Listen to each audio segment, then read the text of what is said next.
Peace everyone, hope everyone is well. Thank you so much for viewing this video. So this video is going to be mainly about the Libra full moon. Sorry, I'm looking at myself. But it will be about the Libra full moon that's coming up on so I'm looking at my calendar, which is the 8th, which will be on a Wednesday. Okay, so this full moon that's happening is happening in the sign of Libra, like I mentioned. And just to give you guys an insight about what Libra is, so Libra is an air sign. It is a cardinal air sign. So all the cardinal signs, which is Aries, Cancer, Libra, and Capricorn, all deal with initiating start. There are a process of the beginning. So whether, in tropical astrology, we love using the seasons as to represent that. So, for example, Aries marks the beginning of spring, Cancer beginning of summer, and then you got Libra beginning of autumn, and then you got Capricorn when the sun falls deep. So that's just how the cardinals, you can kind of understand them. They're beginning, they start something new that people have to kind of like endure, which gets into the fixed signs, and then change about, which gets into the mutable signs. But I'm digressing. Let's move forward into the Libra full moon. Okay, so this Libra full moon will be happening on the 8th of April, and it will be happening at 3:35 a.m. in the UK. So the full moon is full, not for the whole day, but it appears to be full for the whole day, almost for a whole week. But it's full for that exact moment. That's when it's fully illuminated by the sun, and all its like surface that we can see is fully full, like fully illuminated. So at this time, if you guys want to do any rituals at that time, that would be the best time to do rituals. And the full moon energy, just to remind you, for those who are new to this kind of stuff, the full moon energy deals with, you can see the moon. You can see the moon, and the moon deals with emotions. So it's like seeing full of your emotions. Like the last 2 weeks, how have you been acting? Have you been feeling some type of way? Have you been always irritated, or have you been so joyous, so happy? When the full moon hits, it's like that emotions that you've been acting is full, and so you can see how you've been. So the full moon doesn't make you act crazy, it kind of just illuminates what's already there. So when you see what's already there, you get a chance to see it and separate it. So you get to see it, separate it. So when you do separate it into, this principle of duality, so you can identify it. And because this Libra, this full moon is in the sign of Libra. Libra's sign is the sign of balance. And the opposite sign that matches Libra, that completes Libra, I would say, is Aries. Not, I would say, like, literally, Aries is the opposite for Libra. And Aries deals with the sign of I am. So this full moon is very, it's very beautiful for looking at your emotions and observing them and balancing that stuff out. Balance it out, man, balancing it. And I love this pose, I love this because it's like, this is principle of dualities and bringing union to them, locking, bringing balance and understanding with this. So the full moon allows people to see and separate. So when you separate, there's an element of some things that no longer serve you from this personality or this behavior that that you've been acting on. Maybe you want to adapt a new behavior. So hey, you know what, you got to see that, separate it, and get on with the new. So this full moon in Libra will be dealing with balance and harmony, and I'm talking for a collective. So we'll be dealing with a form of balance and harmony because that's the sign it's in Libra. It's the air sign of union, and I love this phase where no man is an island. No man is an island, because that's perfect for understanding like Libra energy. Actually all the air signs really, but Libra being the sign of union, no man's an island. So it's kind of like the union, put it that way. So our concerns might be on our minds, our psychological concerns. We may have psychological concerns this full moon Libra, for us as a collective, we may be concerned about public relations, of course, with what's going on currently. You guys go check out my Saturn in Aquarius video.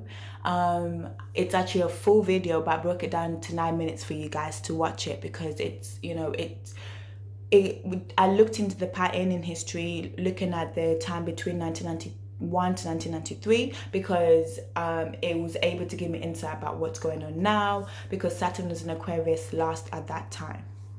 But anyway, so moving on to, you know, generally what will be going on with this Libra full moon. We're going to be concerned about psychological issues, public relations. We're going to be wanting to have like a corporate conduct with each other, in close personal relationships. So that will be obviously very challenging. So that can bring emotional upsets.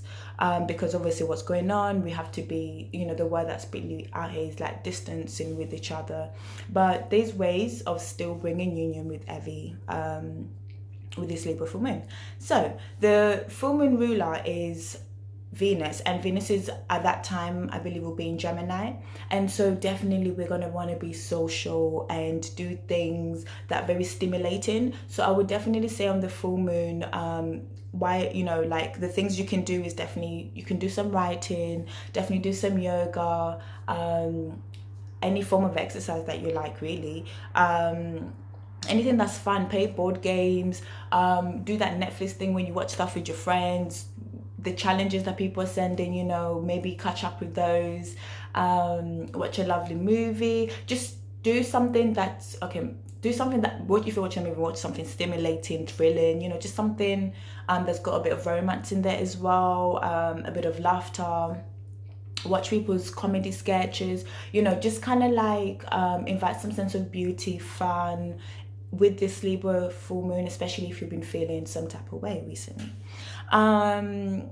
So I'll quickly go over for what it will mean for the signs personally, but if you want to know really you know, like in depth, then definitely come and get a reading with me. I do different type of reading services with astrology, and yeah, so just let me know, you know, and I'll hook you up. But let me just turn my page over here. Okay, so I'm going to start with Scorpio because that's my ascendant sign, so we always start with the Scorpios. That's how I feel like to do.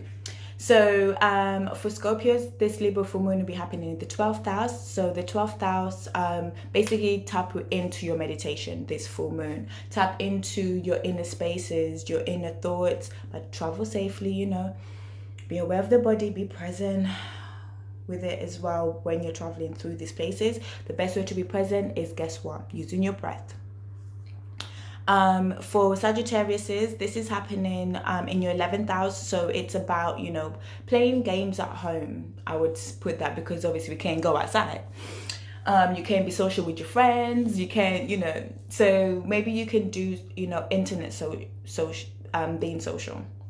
So you can you know, play games, you know, video games, board games, talk to your friends on the phone, you know, email your friends, get you know, laugh about some memes online or something like that, Sagittarius.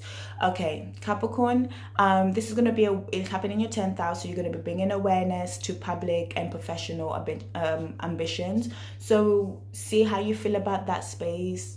You know, what is it that you want to separate? What is it that you want to balance?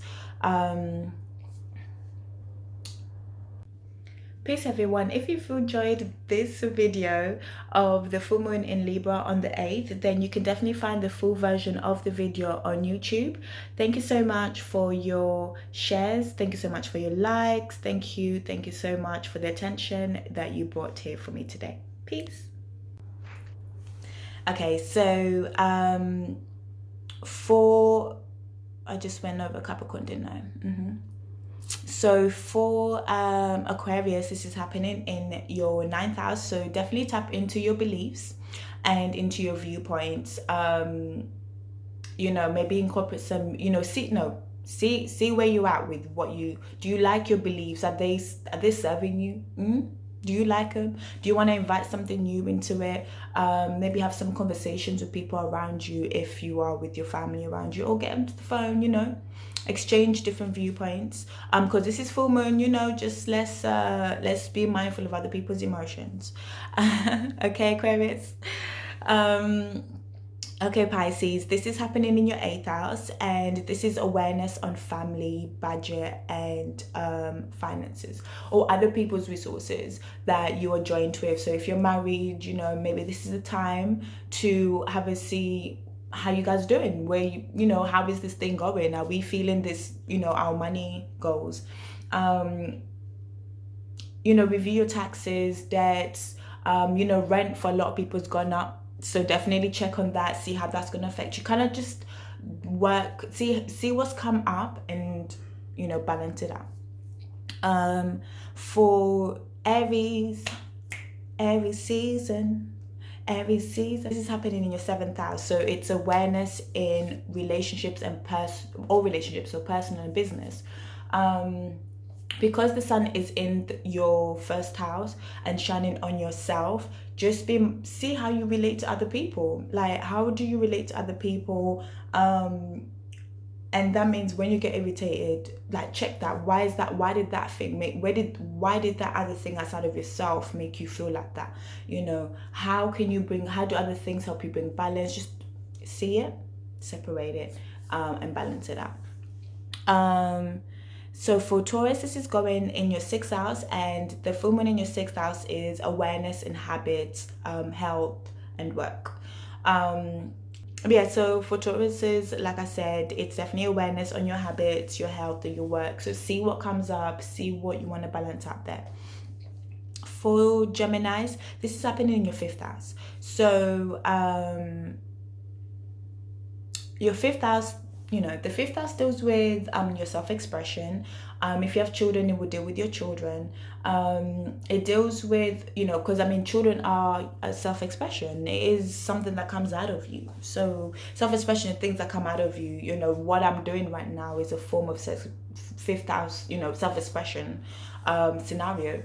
So that is definitely being organized and focused on those things you like to have fun, those things that make you feel good, make you laugh, make you, like, you know, have a good time. See how you can balance that out. How can you, especially at this time, like, how can you bring that stuff in? How can you incorporate that? How can you could invite that in your life? I do these things still bring you emotional stability, you know, those kind of things. So for Cancer, this is happening in your 4th house. 4th house, and that is awareness towards family and domestic affairs. Excuse me, a little bit of tea there. Family and domestic affairs. So this full moon, you know, because it's you know, it's still the moon, it's emotion. So any emotional upsets within the family, you know, within the home, especially now that we're all at home and stuff like that, see how you can balance it out, because it's the time for union, and no man is an island. You know, we need the mental peace, the emotional peace, and the physical peace, man. And so, okay, Cancer, let's get it going. For Leo, I was looking at the symbols. I'm looking at the symbols. I'm like, what the hell is this symbol? What is this symbol? No, it's Leo. So for Leo, this happened in your 3rd house. Ooh, Leo. So this is definitely about organizing your communications with your relatives, your neighbors, and stuff like that. So I'm not saying leave your house. Definitely stay at home. But you can organize this by maybe going through your phone and seeing the pictures you don't need. Delete those. Okay, delete those. You're taking up too much memory. Going through things that, you know, organizing things, you know, within the space of your just within space that deal with communication. So that's one form of example I can give you. Maybe speak to your relatives, check on them, how they doing. Hello, hey auntie, hey brother, hey sister, hey, the Rona, man. The Rona, you alright? You keeping safe? Okay, so Leos, express yourself that way. So for Virgos, this is awareness on financial goals and resources, because it's happening in your second house. So definitely see how you feel emotionally about your money, man. How you feel emotionally about your food. How you feel emotionally about your clothes, your car, your spoons, I don't know, anything that's a resource around you. How do you feel about it? How can you balance what you're feeling? Okay, Virgos. And man, Virgos, you know what you think affects how you feel down there, your digestive system. So please travel, be kind when you think about these things. Don't over criticize yourself, don't over stress. This is not that time for stressing. It is a time to see it, bring awareness, because it's full, and then separate it and balance. Okay. And then this is the last sign, which is the opposite sign of the season that we're in, which is Libra. So Libra, for y'all, this is obviously happening in your first house. I say obviously, like all of you as astrologers, like I'm talking to astrologers. Majority of you are probably not astrologers, so not obviously, but the first house deals with self, so that's what I said obviously. But for Libra, this is happening in your first house, so this will be awareness to yourself, awareness to your personality, what parts of your personality that you appreciate, what parts of your personality do you get from your mom, your dad, your reputation, and your relationships. Think about it. And yourself, like, how do you talk to yourself when no one's around? Like, are you a fun person to be around, Libra? Are you seeking balance? Because they are seeking balance is, you don't wake up I personally don't wake up every day and I'm like, oh man, I've got everything put together. And no, do you know what I do when I wake up? I wake up, yeah, and I'm like, okay, nothing's against me, everything's for me as a divine being. I release all that's unkind love from all spaces of my existence. That's how every day I am at. Every day I am seeking balance. So we are Libras, in that. So this full moon, that's for all the 12 signs of Papa Winning. But if you got to the end of this video, well done. I appreciate you. Please do share this with whoever is on your way. This full moon in Libra that's happening in the 8th. It's about sharing, union, peace, balance. So peace also looks like having that difficult conversation with someone. Just make sure that everything is clear. So yeah, I just want to say that. Thank you so much, guys, for watching this video. That was my full moon in Libra. Like, of course, please do subscribe, like, so then other people can get to see this. Share it, put it on your post, on your little bubble thing on your post. I'm very much appreciate love you guys for that. And yes, I'm still selling the calendars over here. So we've got the full moon on the 8th. As you know, the clocks went forward in March. And so yeah, so we're still selling these calendars, which is an A3 calendar. And they're going for £15. The calendars are going for £15, and you guys are more than welcome to still make your orders. Then you are absolutely here to join the other people who have purchased theirs. And for those who have purchased your calendar, definitely you can make notes on your calendar. Definitely hold on to your calendars, because certain new moons, full moons, especially if you've made notes, certain retrogrades, you get to see, okay, in this year there was retrogrades in water signs, for example. Well, the message with that will obviously be something to do with emotion. The next year there may be retrogrades in air signs, so then you get to kind of like hold on to it like a collectible. But yeah, guys, thank you so much for watching this video, and thank you so much for listening to everything I'm about to say. Peace.